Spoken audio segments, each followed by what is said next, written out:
ಹಾರ್ದಿಕ ಶುಭಾಶಯಗಳು.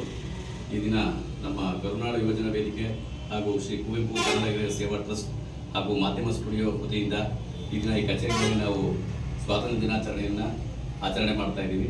ಈ ಒಂದು ಸಂದರ್ಭದಲ್ಲಿ BGS ಶಾಲೆಯ ನಿವೃತ್ತ ಶಿಕ್ಷಕರಾದಂಥ ಶಿವಶಂಕರ್ ಅವರಿಗೆ ನಮ್ಮ ಕರುನಾಡ ಯುವಜನ ವೇದಿಕೆ ವತಿಯಿಂದ ಅವರಿಗೊಂದು ಸನ್ಮಾನವನ್ನು ಮಾಡ್ತಾ ಇದ್ದೀವಿ. ಆದ್ದರಿಂದ ಎಲ್ರಿಗೂ ಒಳ್ಳೆಯದಾಗಲಿ, ಎಲ್ರಿಗೂ ಶುಭವಾಗಲಿ.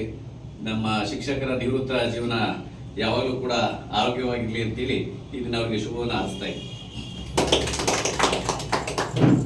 ಸುಮಾರು 16-17 ವರ್ಷದಿಂದ 19 ವರ್ಷದಿಂದ BGS ಶಿಕ್ಷಣ ಸಂಸ್ಥೆಯಲ್ಲಿ ಶಿಕ್ಷಕರಾಗಿ ಸೇವೆ ಸಲ್ಲಿಸಿ ಅವರು 60 ವರ್ಷ ಆದಮೇಲೆ ನಿವೃತ್ತ ಜೀವನಕ್ಕೆ ಅವರು ಕಾಲಿಟ್ಟವ್ರೆ. ಹಾಗಾಗಿ ಅವರಿಗೆ ಭಗವಂತ ಆರೋಗ್ಯ ಆಯಸ್ಸು ಎಲ್ಲನೂ ಕೊಡಲಿ, ನೆಮ್ಮದಿಯಾಗಿ ಸಂಸಾರ ಜೊತೆ ಸುಖಕರವಾಗಿರಲಿ ಅನ್ನೋದನ್ನು ನಾವು ಈ ಸಂದರ್ಭದಲ್ಲಿ ಆಚರಿಸ್ತೀವಿ. ನಾವು ಕರುನಾಡ ಯುವಜನ ವೇದಿಕೆ ಹಾಗೂ ಶ್ರೀ ಕುವೆಂಪು ಕನ್ನಡ ಗೆಳೆಯರ ಸೇವಾ ಟ್ರಸ್ಟ್ ಸಂಸ್ಥಾಪಕ ಅಧ್ಯಕ್ಷರಾದ KBC ಮಂಜುನಾಥ್ ಅವರ ಮಾರ್ಗದರ್ಶನದಲ್ಲಿ ನಾವು ಈ ದಿನ ಇವ್ರಿಗೆ ಸನ್ಮಾನ ಕಾರ್ಯಕ್ರಮ ಅಭಿನಂದನಾ ಸಮಾರಂಭ ಹಮ್ಮಿಕೊಂಡಿದ್ದೀವಿ. ಅವ್ರಿಗೆ ಭಗವಂತ ಎಲ್ಲ ಥರದ ಆಶಿಸ್ಲಿ ಅಂದ್ಬಿಟ್ಟು ನಾವು ಸಂದರ್ಭ ಕೇಳಕ್ಕೆ ಇಷ್ಟಪಡ್ತೀವಿ.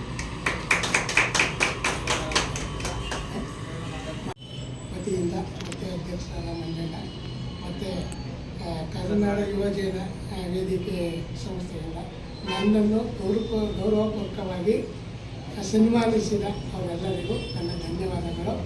ಮತ್ತು ನಾನು ಇಲ್ಲಿ BGS ಸಂಸ್ಥೆಯಲ್ಲಿ ಸುಮಾರು 20 ವರ್ಷಗಳ ಕಾಲ ಶಿಕ್ಷಕನಾಗಿ ಸೇವೆಯನ್ನು ಮಾಡುತ್ತೇನೆ. ನನಗೆ ಪರಮ ಪೂಜ್ಯ ಶ್ರೀ ಬಾಲಗಂಗಾಧರ ಸ್ವಾಮೀಜಿಯವರ ಆಶೀರ್ವಾದ ಮತ್ತು ಡಾಕ್ಟರ್ ನಿರ್ಮಲಾನಂದನಾಥ ಸ್ವಾಮೀಜಿಯವರ ಆಶೀರ್ವಾದ, ಅದಕ್ಕಾಗಿ ಡಾಕ್ಟರ್ GN ರಾಮಕೃಷ್ಣೇಗೌಡರು ಅವರು ನಮಗೆ ಎಲ್ಲ ರೀತಿಯ ಸಹಕಾರವನ್ನು ಕೊಟ್ಟು ಅವರು ನಮಗೆ ಗೌರವಯುತವಾಗಿ ನಮ್ಮನ್ನು ಬೆಳೆಸ್ಕೊಂಡಿದ್ದಾರೆ. ಎಲ್ಲರಿಗೂ ನನ್ನ ಸನ್ಮಾನ ಮಾಡಿದಂಥ ನಿಮ್ಮೆಲ್ಲರಿಗೂ ನನ್ನ ಧನ್ಯವಾದ.